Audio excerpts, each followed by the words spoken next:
Welcome back Malu stories. So Malu സ്റ്റോറീസിന്റെ പുതിയ വീഡിയോയിലോട്ട് എല്ലാവർക്കും സ്വാഗതം. സോ ഗൈസ്, അപ്പോൾ നമ്മുടെ ഇന്നത്തെ വീഡിയോ എന്ന് വെച്ച് കഴിഞ്ഞാൽ നമ്മളൊരു Q&A ക്വസ്റ്റ്യൻ വീഡിയോ ആയിട്ടാണ് വന്നത്. ഓൾമോസ്റ്റ് ഒരുപാട് പേര് ചോദിക്കുന്ന ഒരു ക്വസ്റ്റ്യൻസും ഒക്കെ ആയിട്ടാണ് ഇന്ന് ഞാൻ വന്നത്. സോ ആദ്യം ഞാൻ വിചാരിച്ചു നമ്മൾ ഓരോരുത്തരും ചോദിച്ച ക്വസ്റ്റ്യൻസ് നമ്മുടെ ഈ ഒരു സ്ക്രീനിൽ നമ്മൾ ID പ്ലസ് അവർ ചോദിച്ച ക്വസ്റ്റ്യൻസ് കൊടുക്കാമെന്ന്. അപ്പം ഞാൻ ക്വസ്റ്റ്യൻസ് ചെക്ക് ചെയ്യുന്ന സമയത്ത് ഓൾമോസ്റ്റ് എല്ലാ ക്വസ്റ്റ്യൻസും സെയിം ആണ്. അപ്പോൾ ഞാൻ വെച്ചാൽ അങ്ങനെ IDസും നമ്മൾ ക്വസ്റ്റ്യനും കൊടുക്കുന്ന സമയത്ത് ക്വസ്റ്റ്യൻസ് മൊത്തം സെയിം ആയിരിക്കും, മിക്കവാറും അധികം സെയിം ക്വസ്റ്റ്യൻസ് ആണ്. അപ്പോൾ അതുകൊണ്ട് നമ്മൾ എന്താക്കുക, അങ്ങനെ ID വെച്ചിട്ട് കൊടുക്കണ്ട, നമ്മൾ ഫിൽട്ടർ ചെയ്തിട്ട് ഓൾമോസ്റ്റ് എല്ലാവരും മെയിനായിട്ട് ചോദിച്ച ക്വസ്റ്റ്യൻസ് മാത്രം ഫിൽട്ടർ ചെയ്തിട്ട് നിങ്ങളോട് സംസാരിക്കാമെന്ന് വിചാരിച്ചു. സോ ഓരോരുത്തർക്ക് ആൻസർ ചെയ്യാമെന്ന് പറഞ്ഞാൽ പോസിബിൾ അല്ല. അപ്പോൾ ഇൻസ്റ്റയിൽ തന്നെ ഞാനൊരു Q&A കൊടുക്കുന്ന സമയത്ത് ഒരുപാട് ക്വസ്റ്റ്യൻസ് വരാറുണ്ട്. സത്യം പറഞ്ഞാൽ എനിക്ക് അതിന് റിപ്ലൈ കൊടുക്കാറില്ല. എന്നോട് കുറേ പേര് ചോദിച്ചിട്ടുണ്ട്, പിന്നെ എന്തിനാ ഈ ക്വസ്റ്റ്യൻസ് ഇടുന്നത്, നമ്മൾ ചോദിച്ചൊരു ആൻസർ പോലും തരാണ്ട് പിന്നെ എന്തിനാ ഈ Q&A ഇടയ്ക്ക് ഇടുന്നതെന്ന് ചോദിക്കും. അപ്പോൾ അവരോടാണ് സത്യം പറഞ്ഞാൽ ഞാൻ വർക്കിൻ്റെ തിരക്കൊക്കെ ആയിട്ട് ഏത് സമയം കോളും പ്രിപ്പറേഷനും പ്ലാനിങ്ങും കാര്യങ്ങളൊക്കെ ആയിട്ട് കോൾസിലായിരിക്കും. എൻ്റെ ഒരു ദിവസത്തിൻ്റെ 3/4 ഭാഗം അങ്ങനെ അങ്ങ് പോകും. സത്യം പറഞ്ഞാൽ എൻ്റെ അമ്മ എന്നെ ഇവിടുന്ന് ചോദിക്കും, ഗൈസ് നിനക്കൊന്ന് വന്ന് ഫുഡ് കഴിക്കാതെ നേരെ ഇതിന് വേണം ഞങ്ങൾക്ക് കിടന്ന് ഉറങ്ങാമെന്നൊക്കെ പറയും. രാത്രി ഒരു 9 മണിയൊക്കെ ആകുമ്പോഴേക്ക് അപ്പോൾ പോലും കഴിയില്ല. അപ്പോൾ ആക്ച്വലി ആ ഒരു 3/4 ഭാഗം അങ്ങനെ തന്നെ അങ്ങ് പോകും. അപ്പോൾ അതുകൊണ്ടാണ്, അത് എന്നെ കുറ്റം പറയാൻ പറ്റില്ല, എൻ്റെ പ്രൊഫഷൻ അങ്ങനെയാണ് ഇപ്പോൾ പോകുന്നത്. അപ്പോൾ അതുകൊണ്ടാണ് ഞാൻ ഒരു Q&A ലോങ് വീഡിയോ ചെയ്യാമെന്ന് വിചാരിച്ച് ഫ്രീ ആവുന്ന സമയത്ത്. അപ്പോൾ നമുക്ക് വീഡിയോയിലോട്ട് പോവാം. ഫസ്റ്റ് ക്വസ്റ്റ്യൻസ് വെച്ചാൽ ഓൾമോസ്റ്റ് എല്ലാവരും ചോദിക്കുന്ന ഒന്നാണ് എഡ്യൂക്കേഷനെ പറ്റി. സോ എന്താണ് പഠിച്ചത് എന്നുള്ളത്, എന്തിനാണ് പഠിച്ചതെന്ന് ചോദിച്ച ആൾക്കാരൊക്കെ ഉണ്ട്. അപ്പം നമ്മൾ ഫസ്റ്റ് ക്വസ്റ്റ്യൻ ആൻസർ ചെയ്യാൻ പോകുന്നത് ഞാൻ എന്താണ് പഠിച്ചത് എന്നുള്ളതാണ്. സോ ഞാൻ ഡിഗ്രി BA ഇംഗ്ലീഷ് ലിറ്ററേച്ചറാണ് എടുത്തത്. അപ്പം ഇത് നമ്മളൊരാൾക്ക് ആൻസർ ചെയ്യുന്ന സമയത്ത് അവരെ നെക്സ്റ്റ് ക്വസ്റ്റ്യൻ ഓട്ടോമാറ്റിക് ആയിട്ടും വരാറ് ഇനി പഠിക്കുന്നില്ലേ അല്ലെങ്കിൽ ഇവിടെ വെച്ച് നിർത്തിയോ എന്നതാണ്. നിർത്തിയിട്ടൊന്നുമില്ല, പഠിപ്പ് മുഖ്യം ബിഗിലേ. സോ ഒരു 1 ഇയർ ഗ്യാപ്പ് കൊടുത്തതാണ്. ഇപ്പോൾ ചെയ്യുന്ന കുറച്ച് വർക്കും കാര്യങ്ങളൊക്കെ ഒന്ന് ഡെവലപ്പ് ചെയ്തതിന് ശേഷം 1 ഇയർ കഴിഞ്ഞ് ഞാൻ ഫുൾ എൻ്റെ എഡ്യൂക്കേഷൻ തന്നെയാണ് ഫോക്കസ് ചെയ്യുക. കാരണം എനിക്ക് എപ്പോഴും പറയാനുള്ളൊരു കാര്യം, എഡ്യൂക്കേഷൻ നമ്മൾ ഏത് കാലഘട്ടത്തിൽ എത്തിയാലും, ഇപ്പം എൻ്റെ ഒരു ഏജ് നോക്കുകയാണെങ്കിൽ അതിലൊരു 10-20 വർഷം കഴിഞ്ഞാലും എഡ്യൂക്കേഷൻ കയ്യിലുണ്ടെങ്കിൽ എനിക്ക് എവിടേക്കും ജോലിക്ക് കയറുകയും അപ്ലൈ ചെയ്യുകയൊക്കെ ചെയ്യാൻ പറ്റും. സോ എഡ്യൂക്കേഷൻ എന്ന് പറഞ്ഞാൽ അത്രയ്ക്കും ഇമ്പോർട്ടൻ്റ് ആയിട്ടുള്ള ഒന്നാണ്. അതൊരിക്കലും ഞാൻ നല്ല ഒരു വ്യക്തിയും അത് സ്റ്റോപ്പ് ചെയ്യുകയോ കാര്യങ്ങളോ ചെയ്യരുത്, കണ്ടിന്യൂ ചെയ്യണം. എന്ത് തന്നെ നമ്മളെ കയ്യിൽ എത്ര തന്നെ ആസ്തി ഉണ്ട് എന്ന് പറഞ്ഞാലും education is very very important guys. Okay, so അപ്പോൾ അതാണ് ഞാൻ പഠിച്ചത്. പിന്നെ ഇപ്പോൾ ഇത് കഴിഞ്ഞിട്ട് എന്താണ് പ്ലാൻ എന്ന് ചോദിക്കുന്ന ആൾക്കാരുണ്ട്. BA ഇംഗ്ലീഷ് കഴിഞ്ഞു, ഇനി നെക്സ്റ്റ് പ്ലാൻ എന്താ എഡ്യൂക്കേഷനിലും ചോദിക്കുന്ന ആൾക്കാരോട് ഞാൻ ആദ്യം MBA എടുക്കണം എന്നാണ് വിചാരിച്ചത്. കാരണം എനിക്ക് ബിസിനസ്സാണ് എൻ്റെ പാഷൻ. അപ്പോൾ MBA എടുത്ത് മുന്നോട്ട് പോകണം എന്നാണ് വിചാരിച്ചത്. പിന്നെ ആ MBA ഞാൻ അവിടെ ബ്രേക്ക് ചെയ്തു. കാരണം അതിലും കുറച്ചും കൂടെ ഒരു ഹൈ ലെവൽ ഓഫ് ഒരു എന്താ പറയുക ഒരു കരിയറാണ് ഞാൻ ചൂസ് ചെയ്യുന്നത്. അപ്പോൾ അത് ഞാൻ ഇപ്പം റിവീൽ ചെയ്യുന്നില്ല എന്താണെന്നുള്ളത്. സോ ഞാൻ ആ ഒരു പട്ടം വാങ്ങിയതിന് ശേഷം ഞാൻ റിവീൽ ചെയ്യുന്നതായിരിക്കും ഗൈസ്. അപ്പോൾ ഞാനത് സീക്രട്ടായിട്ട് പഠിച്ച് ഞാൻ കാര്യങ്ങളൊക്കെ ഞാൻ മുന്നോട്ട് കൊണ്ടുപോകുന്നുണ്ട്. അപ്പം അതാണ് എൻ്റെ എഡ്യൂക്കേഷൻ ജേർണി എന്ന് പറഞ്ഞു കഴിഞ്ഞാൽ അതാണ്. പിന്നെ ചോദിച്ച് എവിടെയാണ് പഠിച്ചതൊക്കെ എവിടെയാണെന്നുള്ളത്. സോ ഞാൻ പഠിച്ചതൊക്കെ ഇവിടെ നാട്ടിൽ തന്നെയാണ്, പുറത്തൊന്നും അല്ല പഠിച്ചത്. പുറത്താണോ ബാംഗ്ലൂരാണോ എന്നൊക്കെ പഠിച്ചില്ല. ഇംഗ്ലീഷൊക്കെ ഞാൻ നാട്ടിൽ തന്നെയാണ് ചെയ്തത്, കാലിക്കറ്റ് യൂണിവേഴ്സിറ്റി തന്നെയാണ്. സോ അപ്പം ആ ക്വസ്റ്റ്യൻ അതാണ്. സോ ഇനി നെക്സ്റ്റ് ക്വസ്റ്റ്യൻ ചോദിക്കാം. നെക്സ്റ്റ് ക്വസ്റ്റ്യൻ എന്ന് പറഞ്ഞാൽ ഓൾമോസ്റ്റ് വീട്ടിൽ ആരൊക്കെ ഉണ്ട്, ഫാമിലി മെമ്പേഴ്സ് എന്ന് ചോദിക്കുന്ന ആൾക്കാരുണ്ട്. സോ വീട്ടിൽ അച്ഛൻ, അമ്മ, അനിയത്തി, ഞാൻ, നമ്മൾ 4 പേരാണ്. അച്ഛൻ ഇപ്പോൾ ഓട്ടോ ഡ്രൈവറാണ്. പിന്നെ അനിയത്തി കേരള ക്രിക്കറ്റ് പ്ലെയറാണ്. അവളിപ്പോൾ ക്രിക്കറ്റിൻ്റെ കോച്ചായിട്ട് ലാമറിൽ വർക്ക് ചെയ്യുകയാണ്. പിന്നെ അവൾ എന്താ പറയുക ജിമ്മിൻ്റെ ട്രെയിനിങ് സർട്ടിഫിക്കേഷനും കാര്യങ്ങളൊക്കെ ആയിട്ട് അവൾ പുറത്തേക്ക് പോകുക. അതൊക്കെയാണ് അവളുടെ ലൈഫ് സെറ്റിൽ പ്ലാൻ കാര്യങ്ങളൊക്കെ. അമ്മ പോസ്റ്റ് ഹ്യൂമണായിട്ട് വർക്ക് ചെയ്യുന്നു. സോ ഞാൻ ഇവിടെ ഇരുന്ന് ഇങ്ങനെ ചെറിയൊരു influencer, then real estate business അങ്ങനെയൊക്കെ ആയിട്ട് ഇങ്ങനെ പോകുന്നു. അപ്പോൾ അതാണ് എൻ്റെ ഒരു ഫാമിലി ഡീറ്റെയിൽസ് വന്നാൽ. പിന്നെ വീട്ടിൽ ചെറിയൊരു പട്ടിക്കുട്ടി ഉണ്ട്, റോണി. അവൻ ഞാൻ എടുത്തു പറയണം ഗൈസ്. എൻ്റെ വീട്ടിൽ എൻ്റെ അച്ഛനും അമ്മയ്ക്കും ഞങ്ങൾക്കാണെങ്കിൽ ഞങ്ങളൊരു ഇളയ മോൻ. ഞാനും ഐഷുവും കഴിഞ്ഞാൽ ഇളയ ആളാണ് റോണി.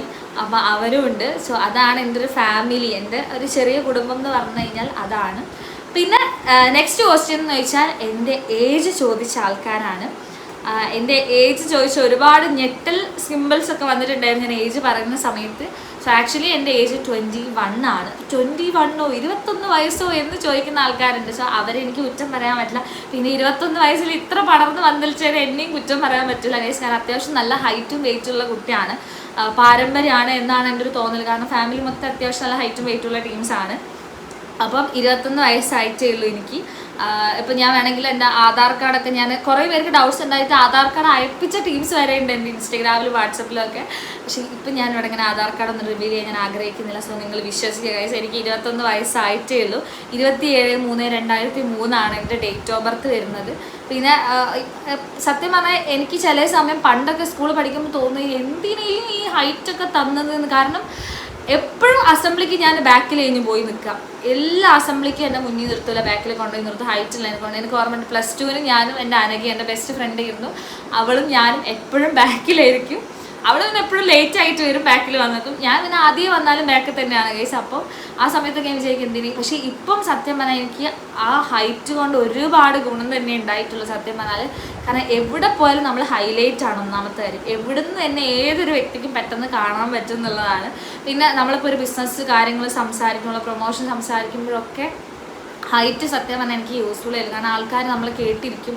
നമുക്ക് ഈ ഒരു ഇപ്പം ഞാൻ എന്താണെന്നുള്ള പൊട്ടൻഷ്യലിൽ ആൾ മനസ്സിലാക്കുന്നതിന് 21 വയസ്സല്ലേ എന്നുള്ളൊരു ചിന്താഗതി തോട്ട് വരും. പക്ഷെ ഞാൻ പറയുന്നത് മൊത്തം ആൾക്കാർ കേൾക്കാൻ തയ്യാറും അക്സെപ്റ്റ് ചെയ്യാൻ തയ്യാറാവും എന്നുള്ള ആ ഒരു എന്താ പറയുക, ആ ഒരു പൊട്ടൻഷ്യൽ സത്യം പറഞ്ഞാൽ എനിക്ക് കുറച്ചുകൂടെ കോൺഫിഡൻസ് ഹൈറ്റൊക്കെ കൈമലുള്ളത് കൊണ്ടാണ്. അപ്പം അതാണ് എൻ്റെ age, just 21 years old guys. Okay, അപ്പോൾ നമുക്ക് നെക്സ്റ്റ് ക്വസ്റ്റ്യൻ നോക്കാം. ഓക്കെ, ഇനി നെക്സ്റ്റ് ക്വസ്റ്റ്യൻ എന്ന് പറഞ്ഞാൽ ഇതുമായിട്ട് ബന്ധപ്പെട്ടത് തന്നെയാണ് നെക്സ്റ്റ് ക്വസ്റ്റ്യൻ. എത്ര ഹൈറ്റ് ഉണ്ടെന്ന് ചോദിക്കുന്നവർ. ഹൈറ്റ് ഞാൻ കുറച്ച് മുന്നെയാണ് നോക്കിയത്. കുറച്ച് മുന്നേ എന്ന് പറഞ്ഞാൽ പെട്ടെന്നൊന്നും ഹൈറ്റ് കൂടുതലല്ലോ, വെയിറ്റ് പോലെ. ഒരു 170 എന്തായാലും ഉണ്ടാവും ഹൈറ്റ് എനിക്ക് തോന്നുന്നു. 170 തന്നെയാണ്. ഞാൻ ഈ അടുത്ത് നമ്മളൊരു ഇതിന് ഫോം എന്തോ ഫില്ല് ചെയ്യാൻ വേണ്ടി വന്ന സമയത്ത് ഞാൻ അച്ഛനെ കൊണ്ട് നോക്കി, കുറച്ചായി.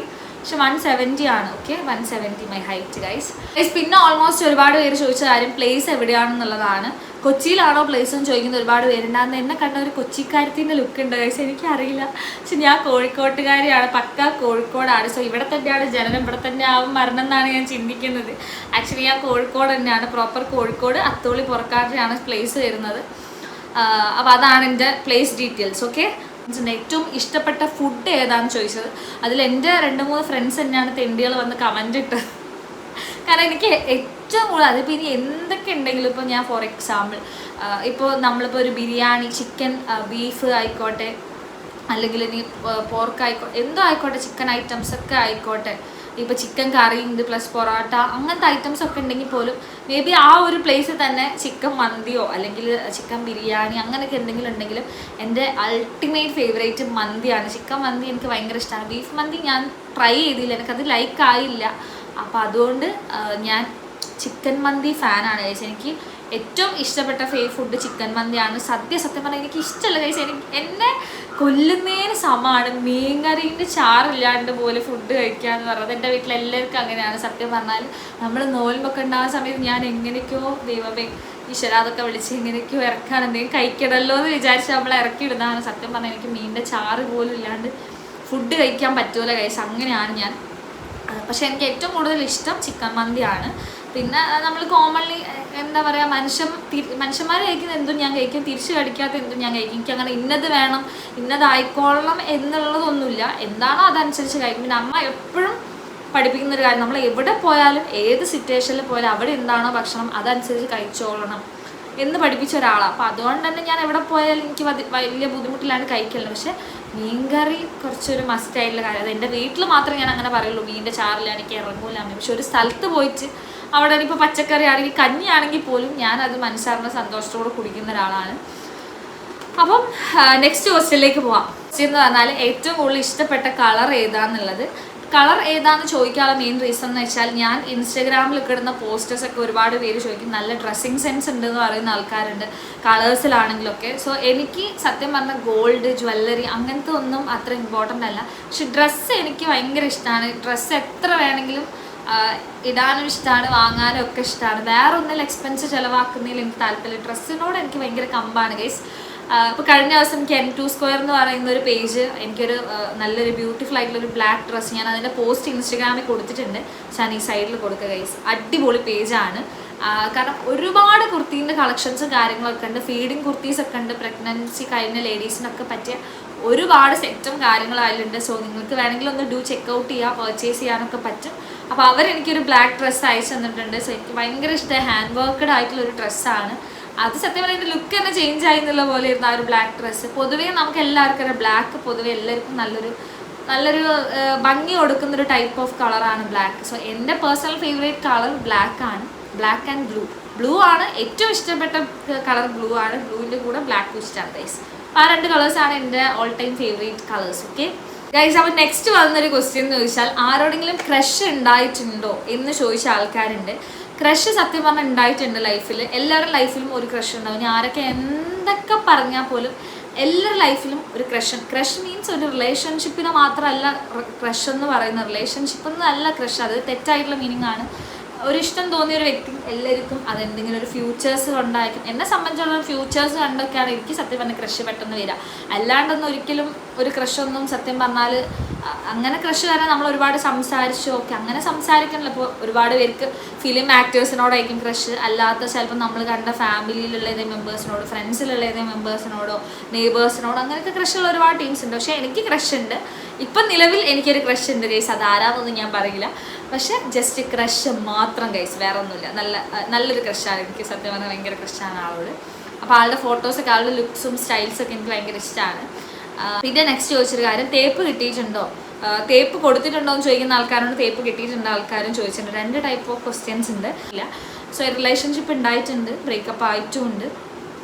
ഇപ്പം കറൻലി എൻ്റെ ഒരു ലൈഫ് സ്റ്റാറ്റസ് എന്ന് പറഞ്ഞാൽ സമാധാനപൂരിതമായ ഒരു ലൈഫും കാര്യങ്ങളൊക്കെ ആയിട്ട് മുന്നോട്ട് പോകുന്നു.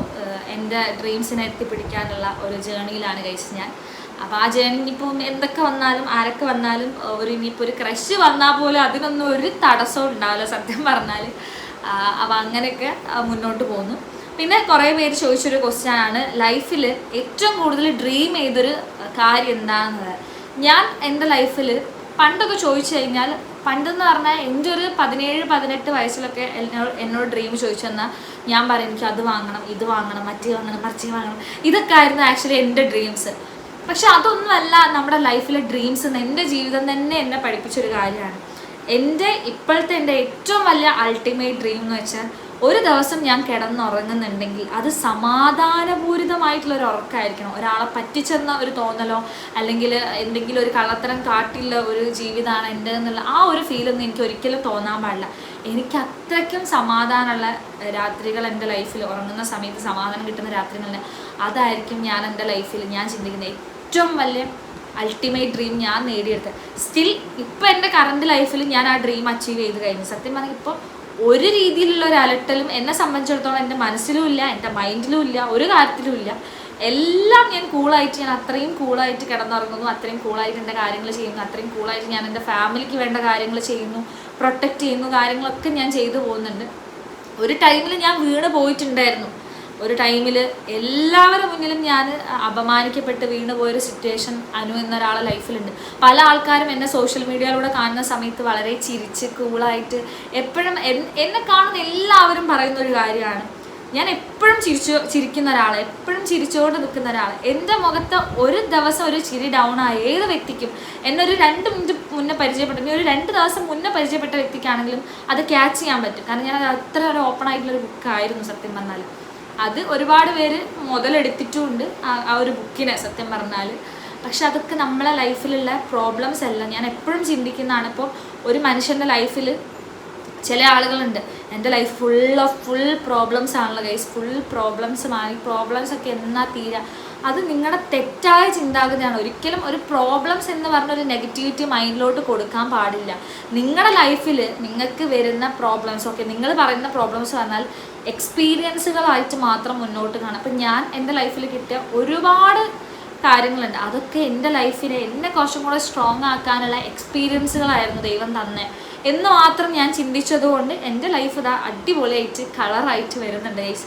പക്ഷെ എനിക്ക് ഇപ്പോൾ പ്രൗഡോടുകൂടി പറയാൻ പറ്റും, ഈ ഒരു 21-ാം വയസ്സിൽ എന്നെ സ്ട്രോങ് ആക്കാൻ എൻ്റെ ലൈഫിലെ അനുഭവങ്ങൾക്ക് പറ്റിയിട്ടുണ്ട് എന്നുള്ളതാണ്. എൻ്റെ ലൈഫിൽ കിട്ടിയ അനുഭവങ്ങളോട് സത്യം പറഞ്ഞാൽ ഞാൻ എപ്പോഴും താങ്ക്ഫുൾ ആയിരിക്കും. അനുഭവം തന്ന ആളോടാണെങ്കിലും ഒക്കെ താങ്ക്ഫുൾ ആയിരിക്കും. കാരണം ഇനി ഒരാൾക്കും തകർക്കാൻ പറ്റൂല, താഴെ ഭൂമി മുകളിൽ ആകാശം എന്നുള്ള രീതിയിലാണ് നമ്മൾ മുന്നോട്ട് പോകുന്നത്. അപ്പം അതുകൊണ്ട് തന്നെ ഇപ്പം എന്നോട് ഒരുപാട് പേര് പറയുന്നൊരു കാര്യമാണ് സത്യം പറഞ്ഞാൽ, ഈ ഒരു ഏജിൽ ഇത്ര മോട്ടിവേറ്റ്, ഈ ഒരു ഏജിൽ ഇത്രയും കാര്യങ്ങൾ ചെയ്യുന്ന ഈ ഒരു ഏജിൽ പലരും എന്നോട് പറയുന്നത് നിൻ്റെ ലൈഫിൽ നടന്ന പ്രശ്നങ്ങളും പ്രോബ്ലംസും ഒക്കെ വെച്ചിട്ട് ഇന്നും നീ ഇൻസ്റ്റാഗ്രാമിൽ റീൽസ് ചെയ്യുന്നു, യൂട്യൂബിൽ വീഡിയോ ചെയ്യുന്നു, നിൻ്റെ വീൽ പവർ സമ്മതിച്ചിട്ടുണ്ട് എന്നുള്ള കാര്യം.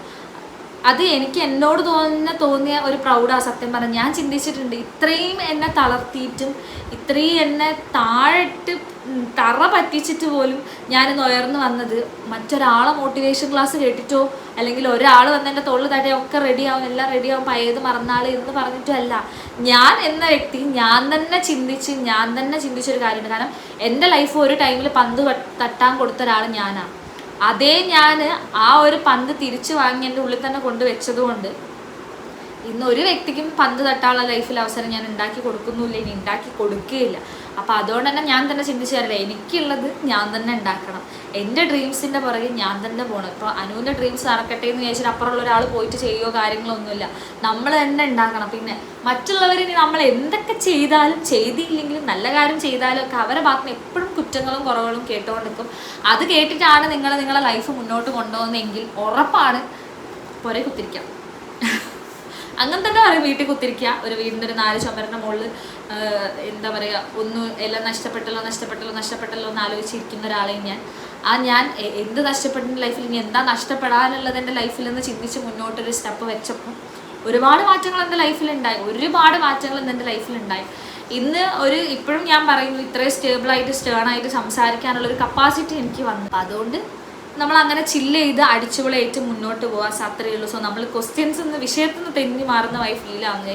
പിന്നെ കുറേ പേര് ചോദിച്ചിട്ട് കാര്യം വെച്ചാൽ കൂടുതൽ അമ്മേനോടാണോ അച്ഛനോടാണോ അറ്റാച്ച്മെൻറ്റ് കൂടുതൽ എന്ന് ചോദിച്ച ആൾക്കാരുണ്ട്. സോ അവരോടാണ് പറയുന്നത്, ഞാൻ ഏറ്റവും കൂടുതൽ അറ്റാച്ച്ഡായ വ്യക്തി എന്ന് പറഞ്ഞാൽ പണ്ട് അത്രയും ക്ലോസ് ആയത് അമ്മയാണ്. കാരണം ഞങ്ങൾ അത്രയും ബെസ്റ്റ് ഫ്രണ്ട്സാണ്. എൻ്റെ ലൈഫിൽ എനിക്ക് എന്തും ഷെയർ ചെയ്യാൻ പറ്റുന്ന ഒരാൾ വേറെ ഇല്ല. എന്ത് തെണ്ടിത്തരവും നല്ല കാര്യം എനിക്ക് ഷെയർ ചെയ്യാൻ പറ്റുന്ന ഒരു വ്യക്തി എൻ്റെ അമ്മയായിരുന്നു. ഇപ്പം എന്നെ സംബന്ധിച്ചിടത്തോളം അത് 2 പേരാണ്, എൻ്റെ അച്ഛനാണ് എൻ്റെ അമ്മ. കാരണം ആ സമയത്തൊക്കെ എനിക്ക് അച്ഛനോട് പേടി കഴിഞ്ഞെന്തെങ്കിൽ പറയാം, അങ്ങനെയല്ല, അത് ക്ലോസ് ആവായിട്ടില്ല. അച്ഛൻ എന്താണെന്ന് നല്ലോണം അച്ഛൻ ഇത്രയും പെൺകുട്ടിക്ക് ഫ്രീഡം തരുന്ന ഒരു അച്ഛൻ എനിക്ക് പറയാൻ പറ്റുന്നത് ഈ ലോകത്ത് എൻ്റെ അച്ഛൻ മാത്രമേ ഉള്ളൂ എന്നുള്ളത്. പക്ഷെ എനിക്ക് എന്നാലും ഒരു ധൈര്യം, അത് ചില പെൺകുട്ടിയൊക്കെ മനസ്സിലാവും. പക്ഷെ എനിക്ക് അമ്മ അത്രയും ക്ലോസ് ആയിരുന്നു. ഇപ്പോൾ അമ്മയും അച്ഛനും ക്ലോസ് ആയി. എന്ത് കാര്യം എനിക്ക് തുറന്നു പറയും, എന്ത് കാര്യം അത്രയും ക്ലോസ് ആയി. രണ്ടാളും പറയും, എനിക്കൊരു പേടിയില്ല.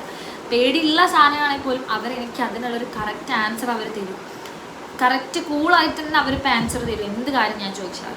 ഓക്കെ, പിന്നെ ബെസ്റ്റ് ഫ്രണ്ട്സ് ഉണ്ടോ എന്ന് ചോദിച്ചാൽ, ബെസ്റ്റ് ഫ്രണ്ട്സ് എന്ന് പറഞ്ഞു കഴിഞ്ഞാൽ എനിക്ക് വിരലെണ്ണാവുന്ന ഒരു 2-3 പേര്. അതാണ് എൻ്റെ ഒരു ഫ്രണ്ട്സ് എന്ന് പറഞ്ഞത്. കോമൺ ഫ്രണ്ട്സ് ഒരുപാട് കോമൺ ഫ്രണ്ട്സ് ഉണ്ട്. ഒരുപാടെന്ന് പറഞ്ഞാൽ അത്രയൊന്നുമില്ല, മാക്സിമം ഒരു 10-12 ഫ്രണ്ട്സ് കോമൺ ഫ്രണ്ട്സ് ഉണ്ടാവും. എല്ലാത്തിനും എനിക്ക് എപ്പോഴും എന്നെ സപ്പോർട്ട് ചെയ്യുന്ന, എനിക്ക് കുറച്ച് ഒരു ബ്രദറൊക്കെ ആയിട്ടുള്ള കുറച്ച് ആൾക്കാരുണ്ട്. പിന്നെ എൻ്റെ അൾട്ടിമേറ്റ് 3 ഫ്രണ്ട്സാണ്. ഒന്ന് എൻ്റെ ബിസിനസ് പാർട്ട്നേഴ്സാണ്. സോ അവർക്ക് എൻ്റെ എല്ലാം അറിയാം, ഞാൻ എന്താണെന്നുള്ളതും എൻ്റെ പേഴ്സണൽ കാര്യങ്ങളൊക്കെ അവർക്ക് അറിയാം. സോ എപ്പോഴും അവരെൻ്റെ നല്ല, സത്യം പറഞ്ഞാൽ എനിക്ക് അവർ എൻ്റെ ബെസ്റ്റ് ഫ്രണ്ട്സ് അല്ല, സത്യം എൻ്റെ 2 ഏട്ടന്മാരാണ് എനിക്ക് അങ്ങനെയാണ് അവരെന്നെ എപ്പോഴും ട്രീറ്റ് ചെയ്യും, കെയർ ചെയ്യും.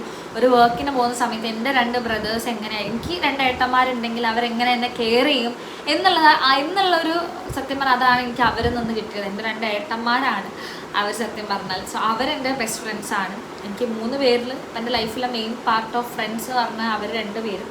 പിന്നെ എൻ്റെ അത്രയും ക്ലോസ് ആയിട്ടുള്ള ഒരു ഫ്രണ്ട് ഉണ്ട്, വിഷ. അവൻ സത്യം പറഞ്ഞാൽ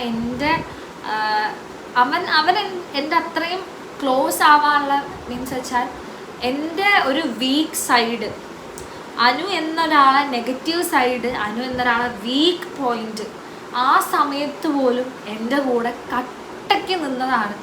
മറ്റുള്ളവർ പറയുന്നത് ഒന്നും കേൾക്കാതെ ഞാൻ എന്താണെന്ന് മനസ്സിലാക്കി എൻ്റെ ഫാമിലീൻ്റെ കൂടെ, ഞാൻ എൻ്റെ ഫാമിലീൻ്റെ കൂടെ ഇല്ലാത്ത ടൈമുകളിൽ പോലും ഒന്നിനും വേണ്ടിയല്ല, അതെനിക്ക് പറയാൻ പറ്റും. അതിന് ഏത് ടൈമിൽ എനിക്ക് പറയാൻ പറ്റും, ഒരാവശ്യത്തിനും വേണ്ടിയല്ല അവൻ എൻ്റെ കൂടെ നിന്നതും എൻ്റെ ഫാമിലീൻ്റെ കൂടെ നിന്നതും.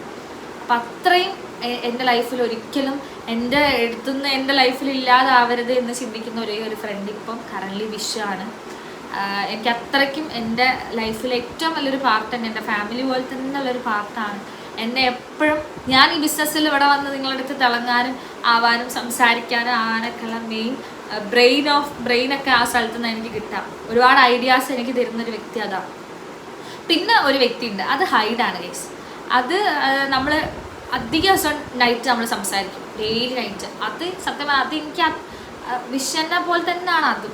അധിക ദിവസം നമ്മളത് സംസാരിക്കും. പക്ഷെ ആളെനിക്കിപ്പോൾ പറയാൻ പറ്റില്ല എന്നുള്ളതാണ്. ആളെൻ്റെ ബെസ്റ്റ് ഫ്രണ്ടും മാത്രമാണ്. അപ്പോൾ അത് നിങ്ങൾ ആളെ പറയരുത് വിചാരിക്കുമ്പോഴേക്കും എന്താ അങ്ങനെ ആളെ പറയാണ്ട് നിൽക്കുന്നതൊക്കെ വരുന്ന കമൻറ്റ്സ് കാണും. ആളെൻ്റെ ബെസ്റ്റ് ഫ്രണ്ടാണ്, പക്ഷെ ആളെ എനിക്ക് റിവീൽ ചെയ്യാൻ പറ്റില്ല. പക്ഷെ ഞാൻ ആളെ റിവീൽ ചെയ്യും. ഞാൻ ആളെ കൊണ്ടുവന്നൊരു വീഡിയോ ഞാൻ ചെയ്യും. എൻ്റെ ബെസ്റ്റ് ഫ്രണ്ടിനെ കൂട്ടി വന്ന് ഞാൻ ഒരു വീഡിയോ തന്നെ ഞാൻ ചെയ്യും. അതെൻ്റെ അത്രയും ക്ലോസ് ആണ്. പക്ഷെ എൻ്റെ ഫീലിങ്സ്, എൻ്റെ ഉള്ളിലെ ഫീലിങ്സ് മനസ്സിലാക്കാൻ പറ്റിയൊരു ബെസ്റ്റ് ഫ്രണ്ട്, വിഷനെ പോലെ തന്നെയുള്ളൊരു ബെസ്റ്റ് ഫ്രണ്ടാണ് ആളെ ഞാനിപ്പോൾ പറയില്ല. സോ അതാണ് എൻ്റെ ഒരു ഫ്രണ്ട്ഷിപ്പ് ഗ്യാങ് എന്ന് പറഞ്ഞാൽ. പിന്നെ ഒരുപാട് ബ്രദേഴ്സ് ഉണ്ട്, ഒരുപാട് പേര് നമുക്ക് ഇൻസ്റ്റാഗ്രാമിലൊക്കെ അത്യാവശ്യം നല്ല ഹെൽത്തി റിലേഷൻഷിപ്പായിരുന്നു. ഹെൽത്തി ഒരു ബ്രദർ ആൻഡ് സിസ്റ്റർ ഹെൽത്തി ഫ്രണ്ട്ഷിപ്പൊക്കെ ഒരുപാടുണ്ട്. എന്നെ ഒരുപാട് ഫിനാൻഷ്യലി ഹെൽപ്പ് ചെയ്യുന്നൊക്കെ ഒരുപാട് ഫ്രണ്ട്സ് ഉണ്ട്. ഞാൻ ചെയ്യുന്നത് എപ്പോഴും ബിസിനസ്, എപ്പോഴും എൻ്റെ കയ്യിൽ പൈസ ഉണ്ടായിക്കോളണം ആവണമെന്നില്ല. പക്ഷെ നമുക്ക് റോളിങ്ങും കാര്യങ്ങളൊക്കെ വരുമ്പം നമ്മളത് തിരിച്ചു തരുമോയെന്ന് പോലും പ്രതീക്ഷിക്കാണ്ട് ഹെൽപ്പ് ചെയ്യുന്ന ഒരുപാട് മെമ്പേഴ്സ് ഉണ്ട്. ഓക്കെ, അതാണ് എൻ്റെ ഒരു ഫ്രണ്ട്ഷിപ്പ് ഗ്യാങ് എന്ന് പറഞ്ഞു കഴിഞ്ഞാൽ. ഒരു ചോദ്യമാണ്, ആരാണ് മോട്ടിവേറ്റർ എന്ന് ചോദിക്കുന്നത്. എൻ്റെ ലൈഫിൽ സത്യം പറഞ്ഞാൽ മോട്ടിവേറ്റർ എന്ന് പറഞ്ഞു കഴിഞ്ഞാൽ ആരും ഇല്ല. കാരണം അമ്മ നല്ലൊരു മോട്ടിവേറ്ററാണ് സത്യം പറഞ്ഞാൽ. കാരണം അമ്മ നല്ലൊരു മോട്ടിവേറ്ററാണെന്ന് പറയാനുള്ള റീസൺ എന്ന് വെച്ചാൽ അമ്മ എൻ്റെ മൈൻഡ് എന്താണോ ഓടുന്നത് അതനുസരിച്ച് കറക്റ്റ് കൊളത്തും. അപ്പം പറയും, ഉടുപ്പില്ലടി ഇറക്ക് അത് ആലോചിച്ച് കുത്തിയേക്ക്, നാണല്ലടി ഇറക്ക് അത് ആലോചിച്ച് ഇങ്ങനത്തെ ചില മോട്ടിവേഷൻസ് ആണ് സത്യം പറഞ്ഞാൽ എന്നെ കുറച്ചും കൂടെ എൻകറേജ് ചെയ്യുന്നത്. സത്യം പറഞ്ഞാൽ എല്ലാവരും അമ്മമാരും എങ്ങനെയായിരിക്കും, നാണല്ലടി ഉളുപ്പില്ലടി ഇറക്ക് അത് ആലോചിച്ച് പോയതിനെ പറ്റി ചിന്തിക്കാണ്ട് മുന്നോട്ടുള്ളത് നോക്കടി ഇതൊക്കെ പറഞ്ഞ അങ്ങനത്തെ മാരകമായ മോട്ടിവേഷൻസ് ആണ് ഗൈസ് എന്നെ സത്യം പറഞ്ഞാൽ കുറച്ചുകൂടെ എൻകറേജ് ചെയ്യുന്നത്. അമ്മേൻ്റെ മോട്ടിവേഷൻ, നമ്മൾ രക്ഷപ്പെടണം എന്ന് ആഗ്രഹിച്ച ഒരാൾ മോട്ടിവേറ്റ് ചെയ്യുന്നതും നമ്മളിൽ നിന്ന് എന്തെങ്കിലും നേടിയെടുക്കണം എന്ന് ആഗ്രഹിച്ച് മോട്ടിവേറ്റ് ചെയ്യുന്നതും തമ്മിൽ രണ്ടും നല്ല വ്യത്യാസമുണ്ട്. നിങ്ങളുടെ ലൈഫിൽ എന്ന് തിരിച്ചറിയുന്നോ അന്ന് മുതൽ ബാക്കി പറയുന്നില്ല, ഇത് കണ്ടാൽ എനിക്ക് മനസ്സിലാവും. ഓക്കെ ദെൻ നമ്മളെ നെക്സ്റ്റ് ക്വസ്റ്റ്യനിലേക്ക് പോവാം. പിന്നെ ഏറ്റവും കൂടുതൽ എനിക്ക് വരുന്ന ക്വസ്റ്റ്യൻസ് ആണ് ഇൻസ്റ്റഗ്രാമിൽ ഫിലിമിൽ ട്രൈ ചെയ്തുകൂടെ എന്ന് ചോദിക്കുന്നത്. ആക്ച്വലി എൻ്റെ റീൽസും ആക്ടിങ്ങും ഒക്കെ കാണുമ്പോൾ ഒരുപാട് മെമ്പേഴ്സ് ചോദിക്കുന്നൊരു കാര്യമാണ്. ഫിലിമിൽ ട്രൈ ചെയ്യണമെന്ന് ആഗ്രഹം ഇല്ലാഞ്ഞിട്ടൊന്നുമല്ല, പക്ഷേ ഞാൻ പറഞ്ഞല്ലോ ഞാൻ ഇപ്പം കമ്മിറ്റ്മെൻറ്റ് കൊടുത്ത എൻ്റെ ബിസിനസ്സും കാര്യങ്ങളൊക്കെ അത്യാവശ്യം നല്ല ഡെവലപ്മെൻറ്റിലേക്ക് പോകുന്നുണ്ട്. അപ്പം അത് ഒരു സ്റ്റേജ് എത്തിക്കഴിഞ്ഞാൽ ഞാൻ അവിടെ ഇല്ലെങ്കിലും അതൊക്കെ വർക്കൗട്ടായിട്ട് പോകും എന്നുള്ളൊരു സ്റ്റേജിലേക്ക് എത്തിയതിന് ശേഷം ഞാൻ അതിലേക്ക് എന്തായാലും ഇറങ്ങും എന്നാണ് എൻ്റെ ഒരു മൈൻഡിൽ ഇപ്പോഴത്തെ ചിന്ത. എനിക്ക് അതിനോട് ആക്ടിങ് എന്ന് പറഞ്ഞാൽ എനിക്ക് ഭയങ്കര പാഷനാണ്. അതെൻ്റെ പേജ് കാണുന്ന എല്ലാവർക്കും മനസ്സിലായി, എനിക്ക് ഭയങ്കര ഇഷ്ടമാണ് ആക്ട് ചെയ്യാമെന്ന് വെച്ചാൽ. പക്ഷെ അത് പ്രൊഫഷൻ ആക്കണം എന്ന് ചിന്തിച്ചിട്ടല്ല ഞാൻ അതിൽ ആക്ട് ചെയ്യുന്ന കാര്യങ്ങൾ. എൻ്റെ ലൈഫിൽ സത്യം പറഞ്ഞാൽ നമുക്ക് ഓരോരുത്തരുടെ ലൈഫിൽ ഓരോരോ ഒരു കംഫർട്ട് സോൺ ഉണ്ടാവും, നമ്മളെ ഹാപ്പി ആക്കുന്ന ചെറിയ മൊമെൻറ്റ്സ് ഉണ്ടാവും. നമ്മൾ തന്നെ അപ്പോൾ മറ്റൊരാളിൽ നിന്ന് നമ്മൾ ഹാപ്പി ആവുള്ളൂ എന്ന് ചിന്തിക്കുന്ന തോട്ടേ തെറ്റാണ്. ഞാൻ അങ്ങനെ ചിന്തിച്ച ഒരാളെ ഇനി കുറേ കാലം, അത് തെറ്റായ തോട്ടാണ്. നമ്മൾ തന്നെ നമ്മുടെ സന്തോഷം കണ്ടെത്തുക എന്ന് പറയുന്ന ഒരു സ്പേസ് ഉണ്ട്. ആ സ്പേസാണ് സത്യം പറഞ്ഞാൽ എനിക്ക് ഇൻസ്റ്റഗ്രാം റീൽസ് എന്ന് പറയുന്നത്. ആ ഒരു സ്പേസ് ഞാൻ മനസ്സറിഞ്ഞ് ചെയ്യുന്നതുകൊണ്ടായിരിക്കും ഇന്ന് ദൈവം സഹായിച്ചൊരു 1 lakh above സബ്സ്ക്രിപ്ഷൻ ഇൻസ്റ്റഗ്രാമിൽ ഉണ്ടാക്കിയെടുക്കാൻ പറ്റിയെന്നുള്ളത്. സോ അങ്ങനെ ചിന്തിക്കുന്ന ഒരാളാണ്. ആൻഡ് സോ നെക്സ്റ്റ് എന്ന് പറഞ്ഞു കഴിഞ്ഞാൽ നെക്സ്റ്റ് ക്വസ്റ്റ്യൻ നോക്കട്ടെ, നല്ല കുട്ടിയാണോ? അതെ. കാരണം അതേന്ന് പറയാനുള്ള റീസൺ എന്ന് വെച്ചാൽ ഒരുപാട് പേര് എന്നെ കണ്ടു കഴിഞ്ഞ് എല്ലാവരും പറയും ജാടത്തേണ്ടി, ജാടയൊക്കെ ഭയങ്കര ജാടയാണെന്ന് പറയുന്ന ആൾക്കാരുണ്ട്. പക്ഷെ അവരെന്നോട് 5 മിനിറ്റ് സംസാരിച്ചാൽ പറയും, എന്നെ ഇങ്ങനെ നോക്കി നിൽക്കും ചിലവർ. വാ തുറന്നാൽ പോയി, ഹൈറ്റും ലുക്കൊക്കെ കാണുമ്പോൾ എന്തോ സംഭവമാണ്, ഭയങ്കര ജാടയാണെന്നൊക്കെ ഭയങ്കര ജാടയാണെന്നൊക്കെ വിചാരിക്കും. പക്ഷെ നീ 2 മിനിറ്റ് വാ തുറന്നാൽ പോയി, നീ ആരെ മുന്നിൽ പോയി ഇങ്ങനെ വാ തുറക്കരുത്. കാരണം ഞാൻ അത്രയും മിങ്കിളാവുന്ന ഒരു കുട്ടിയെ, എല്ലാവരോടും ഞാൻ പെട്ടെന്ന് മിങ്കിളാവും, കമ്പനിയാവും. അതിനെനിക്ക് നല്ലോണം കേൾക്കുകയും ചെയ്യും എൻ്റെ വീട്ടിൽ നിന്ന്. കാരണം അങ്ങനെ മിങ്കിളായി ലൈഫ് പോയ ഒരാളാണ്. അപ്പം എന്തിനാ എല്ലാവരോടും ഇങ്ങനെ ആവശ്യത്തിലധികം സംസാരിക്കുന്ന അച്ഛനെപ്പോഴും. പക്ഷേ എനിക്ക് എല്ലാവരോടും ഇങ്ങനെ അൺലിമിറ്റഡ് ആയിട്ട് സംസാരിച്ചുകൊണ്ടിരിക്കാൻ ഭയങ്കര ഇഷ്ടമാണ്. എൻ്റെ അടുത്ത് ആരിരുന്നാലും ഞാൻ എപ്പോഴും എൻ്റെ അടുത്ത് ഇരിക്കുന്നവർക്ക് എന്തായാലും ബോറടിക്കില്ല. ഞാൻ സംസാരിച്ച് വെറുപ്പിച്ചു കൊടുക്കും ഗൈസ്, അത് ഗ്യാരണ്ടിയാണ്. അത്രയും ഞാൻ സംസാരിച്ച് വെറുപ്പിച്ച് അവർക്ക് വെറുപ്പിൻ്റെ അങ്ങേയറ്റം എന്താണെന്ന് അവർ കാണാൻ ഞാൻ സംസാരിക്കുമ്പോഴായിരിക്കും ആ ലെവലെത്തും ഞാൻ കംപ്ലീറ്റ് ചെയ്ത് കഴിഞ്ഞാൽ. പിന്നെ ഓക്കെ, നെക്സ്റ്റ് ക്വസ്റ്റ്യൻ എന്ന് പറഞ്ഞാൽ ഇപ്പം ഞാൻ എന്താണ് ചെയ്യുന്നത്, ആക്ച്വലി എന്താണ് വർക്ക് ചെയ്യുന്നത് എന്ന് ചോദിച്ച ആൾക്കാരുണ്ട്. ഇപ്പം ഞാൻ വർക്ക് ചെയ്യുന്നത് റിയൽ എസ്റ്റേറ്റ് ബിസിനസ്സാണ്, പ്ലസ് ഹയാമി എന്ന് പറയുന്നൊരു ബ്രാൻഡ് കണ്ടിന്യൂ ചെയ്യുന്നത്. പിന്നെ മേക്കപ്പ് ആർട്ടിസ്റ്റാണ്. മേക്കപ്പ് ആർട്ടിസ്റ്റിൽ ഒരു ബ്യൂട്ടി പാർലറൊക്കെ ഓപ്പൺ ചെയ്യണം. അപ്പോൾ അതിൻ്റെ കുറച്ച് ഇതൊക്കെ ആയിട്ട് ഇങ്ങനെ പോകുന്നു. അപ്പോൾ അതാണ് ഞാനിപ്പം കറങ്ങി ചെയ്യുന്നത്. പിന്നെ ഇൻഫ്ലുവൻസറാണ്, ഒരുപാട് പ്രൊമോഷൻസും വർക്ക്സും ഒക്കെ ആയിട്ട് നമ്മൾ മുന്നോട്ട് പോകുന്നുണ്ട്. അപ്പോൾ അങ്ങനെയാണ് നമ്മളിപ്പം നമ്മുടെ കരിയർ പോയിക്കൊണ്ടിരിക്കുന്നത്. പിന്നെ എൻ്റെ യൂട്യൂബ് ചാനൽ മാളു സ്റ്റോറീസ്, നിങ്ങൾ ഈ കണ്ടുകൊണ്ടിരിക്കുന്ന ചാനൽ ഞാനിപ്പോൾ കണ്ടിന്യൂ ചെയ്യുന്നുണ്ട്. അത് എല്ലാവരും ഇതുവരെ ലൈക്ക് ഷെയർ സബ്സ്ക്രൈബ് ചെയ്യാത്തവരൊക്കെ ലൈക്ക് ചെയ്യുക, ഷെയർ ചെയ്യുക, സബ്സ്ക്രൈബ് ചെയ്യുക. Okay guys.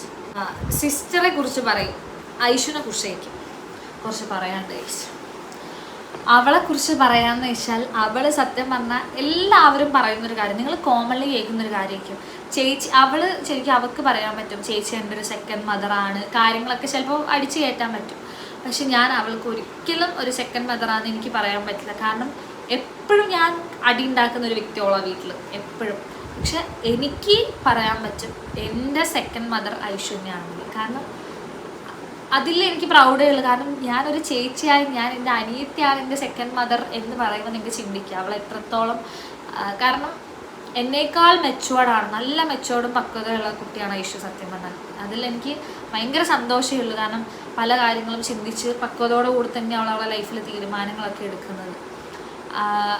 എപ്പോഴും എനിക്കെപ്പോഴും അവൾ എന്ന് ആലോചിക്കുമ്പോൾ കണ്ണ് നിറയുന്ന ഒരൊറ്റ കാര്യം എന്ന് വെച്ചാൽ അവൾ എപ്പോഴും എന്തെങ്കിലും ചെറുപ്പം തൊട്ടേ, ഇവൻ എനിക്ക് തോന്നുന്നു അവളൊരു 3-4 ക്ലാസ് പഠിക്കാൻ മുതലേ അവളെ കയ്യിലൊരു സാധനം കിട്ടിയാലും അമ്മ കൊടുത്താണെങ്കിലും അച്ഛൻ കൊടുത്താൽ ഏച്ചിക്ക് ഉണ്ടോ എന്ന് ചോദിക്കും. അവൾ എന്ത് കാര്യം ഇന്ന് വരെ അതിനൊരു മാറ്റമില്ല, എന്ത് അവൾക്ക് കിട്ടിയാലും അവൾ ചേച്ചിക്ക് ഉണ്ടോ എന്ന് ചോദിക്കും. അതേ സ്ഥാനത്ത് എനിക്ക് എന്തെങ്കിലും കിട്ടിയാൽ ഞാനത് ഓർമ്മയില്ലാണ്ട് തിന്നു. അത് അവൾ ഓർമ്മയില്ലായിട്ടല്ല, എന്നെ തിന്നേണ്ട സാധനമാണെങ്കിലും ഞാനത് തിന്ന് കഴിയുമ്പോൾ ആലോചിക്കും അയ്യോ ഐഷു ചിലപ്പോൾ അത് ഒന്നേ ഉണ്ടാവും. എനിക്ക് അങ്ങനെ ഒരുപാട് സങ്കടങ്ങൾ ഉണ്ടായിട്ടുണ്ട്. പണ്ടൊക്കെ എൻ്റെ കയ്യിൽ ഒരു ഉറപ്പില്ലാത്ത സമയത്ത് പോലെ ചേച്ചി നമുക്ക് പൈസയായിട്ട് അങ്ങനെ വാങ്ങണം, ചേച്ചി നമുക്ക് പൈസയായിട്ട് ഇങ്ങനെ വാങ്ങണം, നമുക്ക് അവിടെ പോകണം, ചേച്ചി അവിടെ പോകണം, അങ്ങനെയൊക്കെ ഒരുപാട് പറഞ്ഞു. ഞങ്ങൾ അത്രയും കഷ്ടപ്പെട്ടിട്ടുണ്ട്. അപ്പോൾ അതുകൊണ്ട് അങ്ങനെയൊക്കെ പറയുന്നു. ഇപ്പോൾ സത്യം പറഞ്ഞാൽ എന്താ പറയുക, ചേച്ചി അവളിപ്പോഴും വർക്ക് ചെയ്യുന്നുണ്ടെങ്കിൽ കൂടി അവൾ സത്യം പറഞ്ഞാൽ അവൾ വർക്ക് ചെയ്യുന്നത് അവൾ അത്രയും ഫ്രീലാൻസർ എന്ന ലെവലിലാണ് വർക്ക് ചെയ്ത് പോകുന്നത്. അപ്പം ഫ്രീലാൻസർ മീൻസ് ഫ്രീ ആയിട്ട് എന്നുള്ള ലെവലിലാണ് ഫ്രീലാൻസർ അല്ല, അവൾ അത്രയും ഒരു ഫ്രീ ആയിട്ട് പോലെയാണ് ഇപ്പോൾ വർക്ക് ചെയ്യുന്നത്. കാര്യപ്പെട്ട വരുമാനങ്ങളൊന്നും അധികം അവൾ ഏൺ ചെയ്യുന്നതായിരുന്നില്ല. അപ്പോൾ ഇങ്ങനെ ഓരോ വന്നറിയിച്ച് ഞാൻ ഈ ഡ്രസ്സ് ബുക്ക് ചെയ്യട്ടെ വാങ്ങട്ടെ. അപ്പോൾ എനിക്ക് ഓർമ്മ വരുന്ന കാര്യം എൻ്റെ ഐഷു ചെറുപ്പത്തിൽ എന്നോട് ഇങ്ങനെ പറയുന്ന ചേച്ചിക്ക് പണിയായിട്ടല്ലേ ചേച്ചിക്ക് ഇതായിട്ട് വാങ്ങിത്തരും. ഞാനിപ്പോൾ എല്ലാ സാധനവും ഞാൻ വാങ്ങിക്കൊടുക്കും, എന്നോട് പറഞ്ഞാലും ഞാനത് വാങ്ങിക്കൊടുക്കും. ഒരു കാര്യം പോലും, കാരണം പണ്ട് അവൾ ആഗ്രഹിക്കുന്ന കാര്യം അവൾ ആദ്യം എന്നോടേയും വന്ന് പറയാം, ചേച്ചി നമുക്ക് അത് വാങ്ങാം, ചേച്ചി നമുക്കത് പൈസ ഇതേ ഉള്ളൂ, അല്ലെങ്കിൽ നമ്മൾ അമ്മേനോട് ചോദിക്കണം, നമുക്ക് അറിയില്ല വീട്ടിലെ അവസ്ഥ വാങ്ങണ്ട. ഞാനും തിരിച്ചു വരാൻ പറയുമ്പോൾ ഐശ്വര്യ വെറുതെ ഓരോ മുന്നോട്ട്. ഇപ്പം ഞങ്ങൾക്കത് ഈവൻ ആവശ്യമുള്ള ഐറ്റംസ് ആണെങ്കിൽ പോലും ഞങ്ങളത് വാങ്ങേണ്ട പറയും. പക്ഷേ ഞങ്ങൾ ഏറ്റവും കൂടുതൽ ദേഷ്യക്കാരി ആരാന്ന് ചോദിച്ചാൽ ഞാനൊക്കെ, എനിക്ക് ഭയങ്കര ഷോർട്ട് ടെമ്പറാണ്, ഭയങ്കര ദേഷ്യമാണ്. പക്ഷെ ആവശ്യമില്ലാത്തതിനൊന്നും ഞാൻ ദേഷ്യം പിടിക്കില്ല, ആവശ്യത്തിന് ഞാൻ നല്ലോണം സംസാരിക്കുന്ന ഒരാളാണ്. അപ്പം അങ്ങനെ.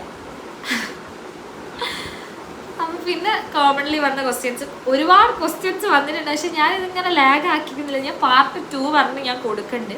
സോ ഇത് നമുക്ക് പാർട്ട് 1 ആക്കിയിട്ട് പോസ്റ്റ് ചെയ്യാം. സോ അതാണ് ഗൈസ് നല്ലത്. സോ പാർട്ട് 2 വേണ്ടവർ നിങ്ങൾ കമൻറ്റ് ചെയ്യുക, അങ്ങനെയാണെങ്കിൽ ഞാൻ പാർട്ട് 2 കണ്ടിന്യൂ ചെയ്യാം. കോമൺലി ഇപ്പോൾ ഇത്രയും ക്വസ്റ്റ്യൻസ് ഒക്കെയാണ് ഇപ്പം നിലവിൽ ഈ ഒരു വീഡിയോ കൂടെ ഞാൻ തരുന്നത്. ബാക്കി ക്വസ്റ്റ്യൻസ് ഒക്കെ ചിരിച്ചിരിച്ച് ചാവാനുള്ള ക്വസ്റ്റ്യൻ, ഇതൊക്കെ ചോദിക്കുന്നവർ ആദ്യം വീട്ടിൽ കയറി അടിക്കണം എന്നുള്ള ക്വസ്റ്റ്യൻസ് ആണ് ഗൈസ്. അപ്പോൾ അതുകൊണ്ട് അതൊന്നും ഇപ്പം ഞാൻ പറയുന്നില്ല, നമുക്കത് പാർട്ട് 2 ആയിട്ട് കൊടുക്കും. ഇതാണ് പാർട്ട് 1 വന്ന്. അത്യാവശ്യം ഇപ്പം എന്നെ പറ്റിയുള്ള ഐഡിയാസൊക്കെ നിങ്ങൾക്ക് നന്നായിട്ട് കിട്ടിയിട്ടുണ്ടാവും. അപ്പോൾ അതുകൊണ്ട് ഇതാണ് ഗൈസ്, ഇതാണ് എന്നെ പറ്റി എന്നുള്ളൊരു ഹാഷ്ടാഗ് കൂടി ഞാൻ ഈ ഒരു വ്ളോഗ് നിങ്ങളിലേക്ക് എത്തിക്കും. സോ നിങ്ങൾ കാണുക. ഇതുവരെ എൻ്റെ ചാനൽ സബ്സ്ക്രൈബ് ചെയ്യാത്ത ആളുകളൊക്കെ എൻ്റെ ചാനൽ സബ്സ്ക്രൈബ് ചെയ്യുക, എന്നെ സപ്പോർട്ട് ചെയ്യുക ഗൈസ്. സോ മാളു സ്റ്റോറീസിൻ്റെ നെക്സ്റ്റ് വീഡിയോയിൽ കാണുന്നവരെ സ്റ്റേ ട്യൂൺ.